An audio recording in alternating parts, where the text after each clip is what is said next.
Hello, welcome to the channel. This is a 2009 Fiat Fiorino van. It's exactly the same as a Peugeot Bipper and a Citroen Nemo. And all these vans suffer from shocker top mount bearings. So in this video I'm going to show you how to diagnose and replace the top strut bearing. The way to diagnose a shocker top bearing is if you've got something to put the wheels on when the engine's not running, that's better, but usually it's a lot easier with two people. Now unfortunately I haven't got two people with me today, so the way, first of all, you'll notice the knocking as soon as you turn the steering, and I'll see if the camera can pick it up, but it's first thing in the morning, it's really bad, but it's not as bad now because I've obviously freed it off from it being sat. So first of all, I'll show you, well, see if the camera can pick the noise up. Right, so when I turn the steering now, you're listening for a knocking noise. That's not doing it now. That sounds about right.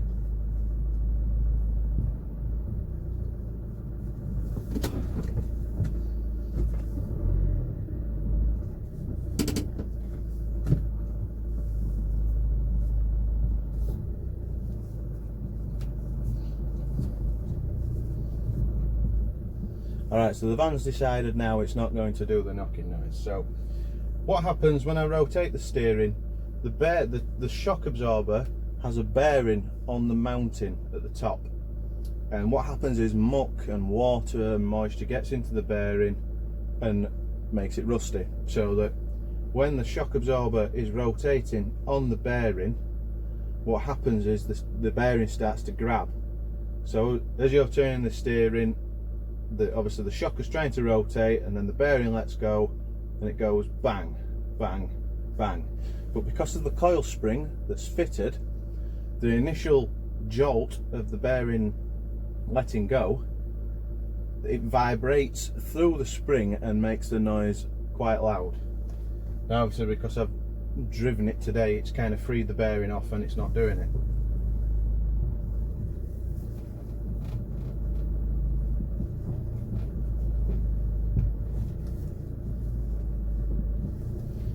Right. No, it's not doing it now. It is, but very faint. So I'll now show you what to look for on the spring. So what I'm going to do now is try and show you the way the spring acts when somebody turns the steering. So what you're looking for is the spring here. You can't see it at the minute, but when the steering's being turned, so on left to right lock, the spring you can see jolting as the steering is being turned. So I don't know if it's going to do it, because it didn't do it when we were in the van, but I'm going to zoom you in now and keep an eye on the spring when I'm turning the steering, and it may lock up and you notice it jolt. That is the knocking noise.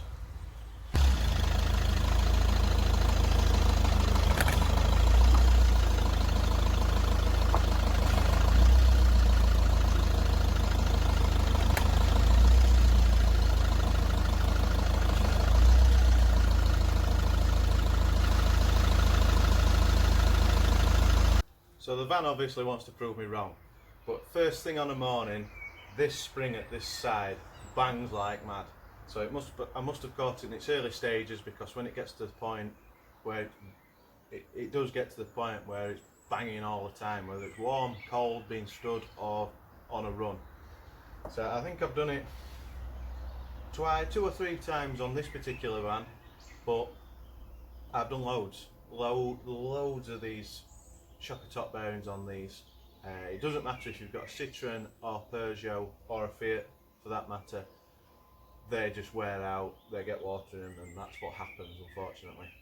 So this is a quick how-to on how to replace it. So if it's that bad that both shocker tops need replacing, you need, well, For the driver's side, you need to take the scuttle panel off and the wipers off. If you're doing them both, just take it off anyway. But if you're doing the passenger side, you can get through to the 3 nuts to get the shocker off. So all you need to do is a screw on the top there, on the scuttle panel. You lift that out of the way and you can access the bolts. So I'm not going to take the scuttle panel off to do this job.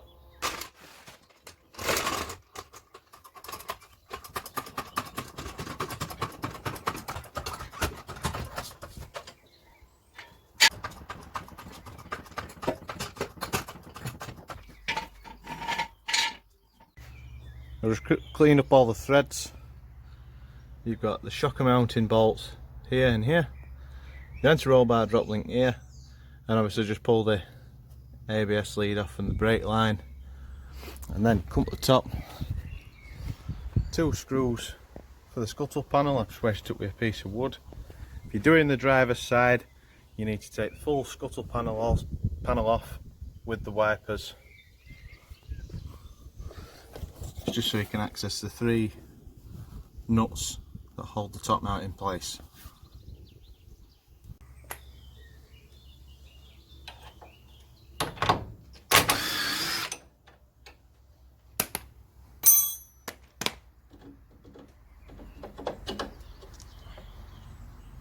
That's a drop link out of the way.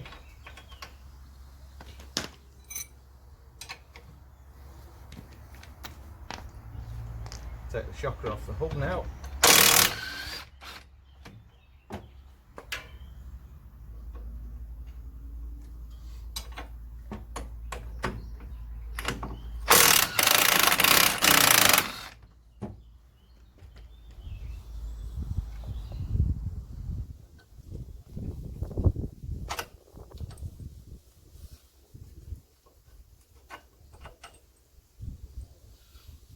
When you do take the hub out the shocker, just be careful you don't pull the drive shaft out of the gearbox, because all it is, it's like a little circlip that just clamps into the gearbox. So when you drop the hub, sometimes it pulls the shaft out and then starts draining all the gearbox oil out. So that is something to be careful of. Just put the hub forward. That should stay there, and then now it's the 3 nuts at the top, and the shocker leg, well, the shocker should come out.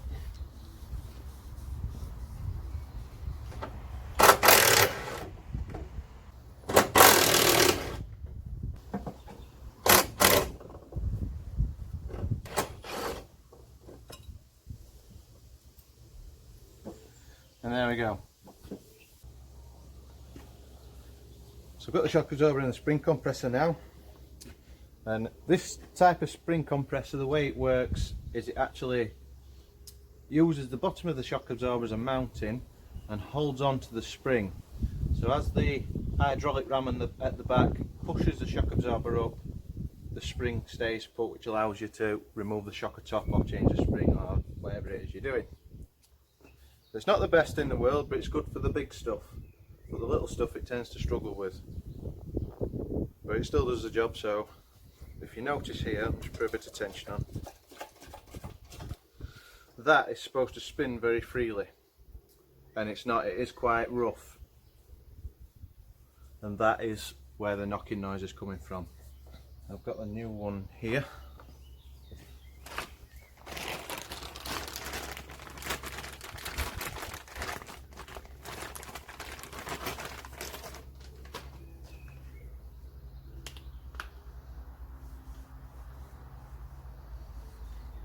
This goes in, that's your bearing, obviously that's how it's located. So I'll get this removed then and fit the new one.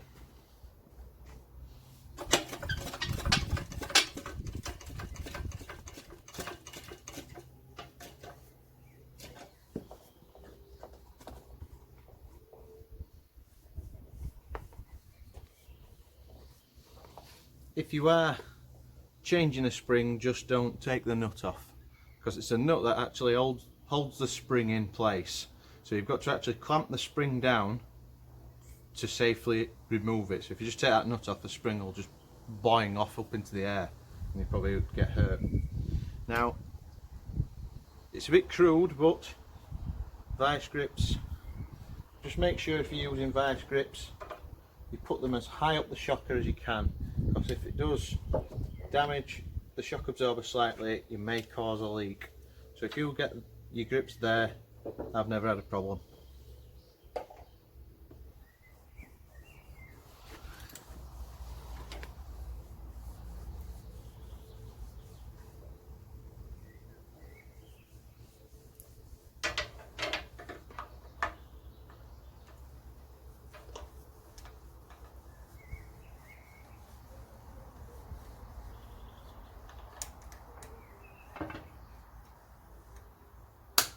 You only need to clamp them on very lightly unless the top's rotten.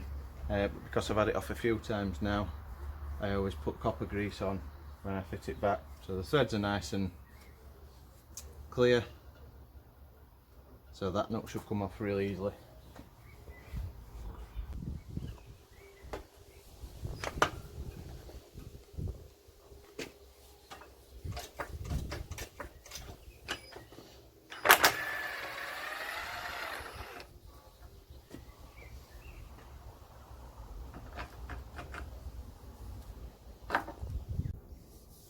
So this is the old one.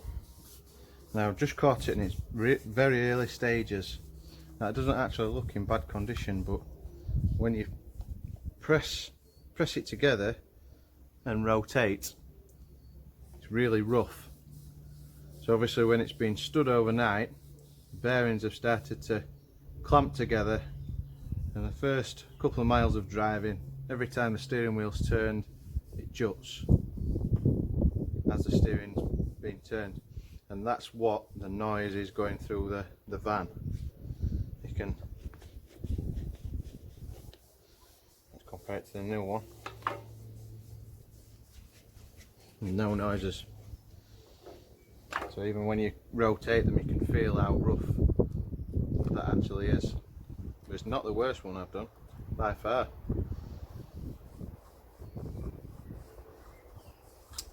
So I'll fit the new one on now then, and then we can fit the shocker back onto the van. So I've just had to readjust the spring, well the shock absorber slightly. That's the problem with this type of spring compressor. The ones that compress the spring, you can literally compress the spring, put the shocker in, tighten it up, job done. But the ones that actually push the shocker up, you can't, it's hard to sometimes get the shocker in place to seat the spring. That's the only problem with this type of compressor. But I've readjusted it so it should fit now. There we go.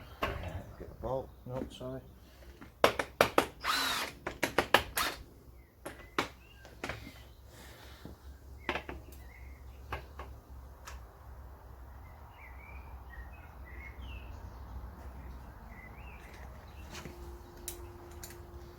Lift the cover up and so get as high as you possibly can with the cover.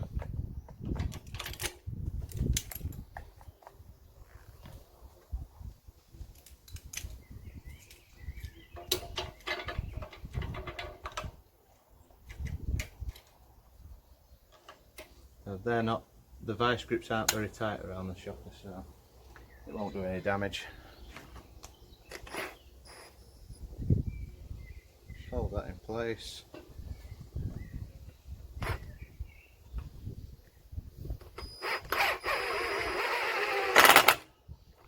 Let's nip that for now. Seat the shocker properly.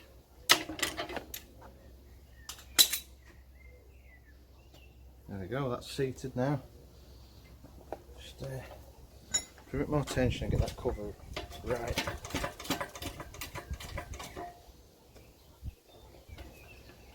Go. Covers in flush now. Just release the tension slowly and push down. Right, now that's seated correctly. The spring's seated correctly. Set this cover down. Yeah, the dust cover's actually protecting the bearing. So now lift the dust cover back up.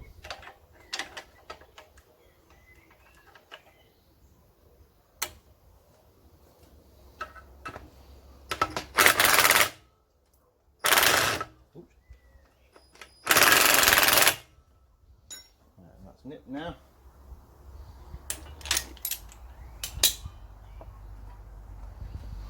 Put the dust cover down.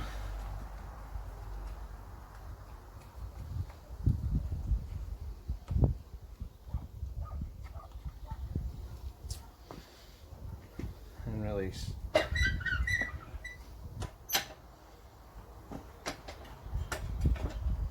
Right, so now we'll test the bearing at the top. And you can see now I can actually turn the bearing now at the top. Whereas on the other one, when tension was on the bearing, it was really hard to turn. And obviously when it's fitted to the van and the weight's on the van, when you turn, rather than being a smooth motion like that, it jolts. And when it does jolt like that, the vibration goes through the coils, and that's why it's so loud. So now I'll get it fitted back on the van.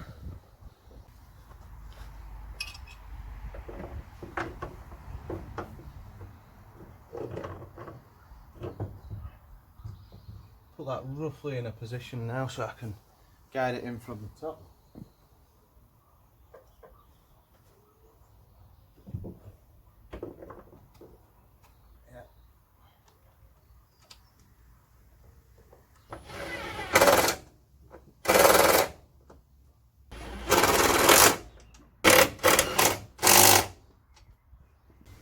Put the hood back in now.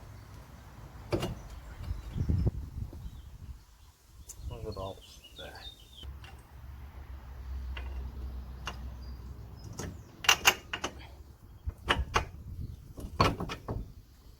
That's fine. Bottom one now.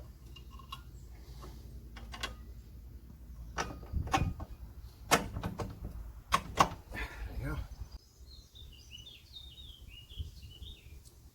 Anti-roll bar.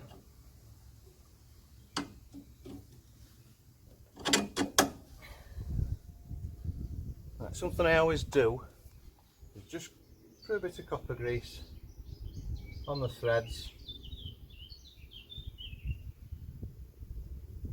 and then if you ever have to take it off again, you shouldn't have any problems with the threads.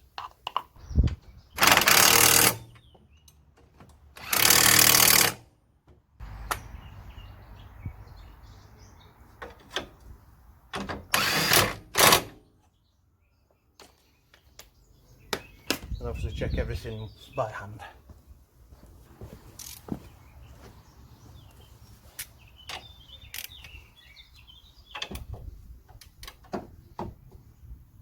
Yeah, that's tight, it's only a little thread.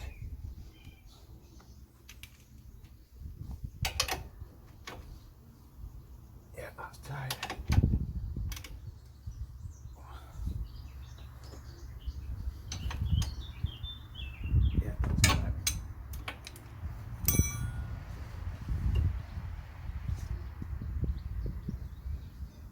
Careful you don't lose the little spring clip that holds the flexi pipe in place. Just clips back on there. So I'll get the wheel back on now, wait the van back on its wheels, and then I'll lock to lock, check see if it's knocking.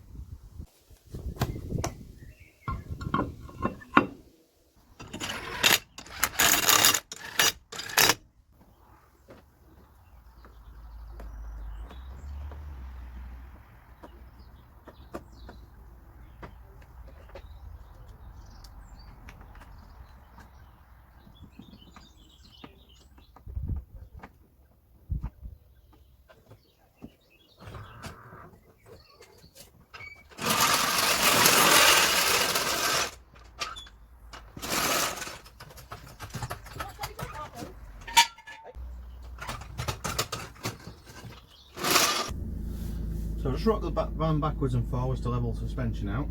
Let's have a go now.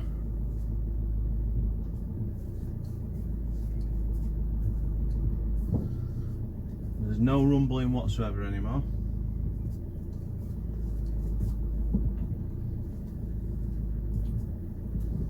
So there we go, and that's how to replace the shocker top bearing on a Fiat Fiorino. Just remember the Citroen Nemos and the Peugeot Bipper is the same van. So for more on car maintenance, and for that case other projects, have a look at the other videos on the channel, and I'll see you in the next one.